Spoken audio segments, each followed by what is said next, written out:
Sumqayıt şəhərində yerləşən Sumqayıt Bələdiyyəsi Muğam mərkəzində təhsildə yeni çağırışlar, keyfiyyətə baxış mövzusunda regional konfrans baş tutub. Konfransın açılışında Abşeron Xızı Regional Təhsil İdarəsinin müdiri İlhamə Abdullayevə çıxış edərək bildirib ki, son illər regionlarda təhsilin keyfiyyət göstəricilərinin artırılması istiqamətində sistemli işlər görülür. Sumqayıt şəhər icra hakimiyyəti başçısının birinci müavini Teymur Səmədov çıxışında şəhərin sosial-iqtisadi inkişafında təhsilin xüsusi rolunu qeyd edib.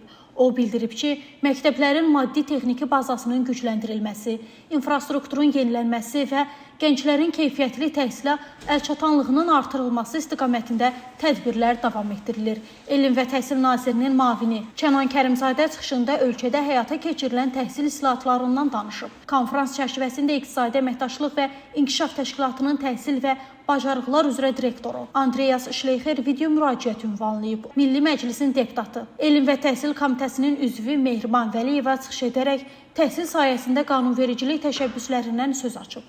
Konfrans sual-cavab sessiyası və milli musiqi proqramı ilə davam edib. Qeyd edək ki, Xəzərin sahilində yerləşən və şəhərin mədəni həyatında mühüm yer tutan Muğam mərkəzində tədbirlərin keçirilməsi qarşıdakı aylarda da davam etdiriləcək. Bulvar ərazisində fəaliyyət göstərən bu mədəniyyət ocağı artıq şəhər sakinləri üçün ənənəvi görüş və sənət ünvanına çevrilib. Planlaşdırılan tədbirlər sırasında Muğam axşamları və instrumental konsertlər, gənclər və tələbələr üçün yaradıcılıq gecələri, milli musiqi alətlərinin təqdimat proqramları, gənc ifaçıların və musiqi kollektivlərinin çıxışları, xalq teatr tamaşaları, rəsm və tətbiqi sənət sərgiləri, uşaqlar üçün kukla teatr tamaşaları, sərgi, bayram və əlamətdar günlərə həsr olunmuş xüsusi layihələr yer alır. Beləliklə, Sumqayıt bulvarında yerləşən Sumqayıt Bələdiyyəsi Muğam mərkəzi qarşıdakı aylarda da mədəni tədbirlərlə şəhər sakinlərini bir araya gətirməyə davam edəcək. Xəzərin sahilində səslənən Muğamın səsi susmayacaq. Günay Hüseynova, Şəmistan Fikrətli, Elbrus İsmailov bugün informasiya proqramı üçün.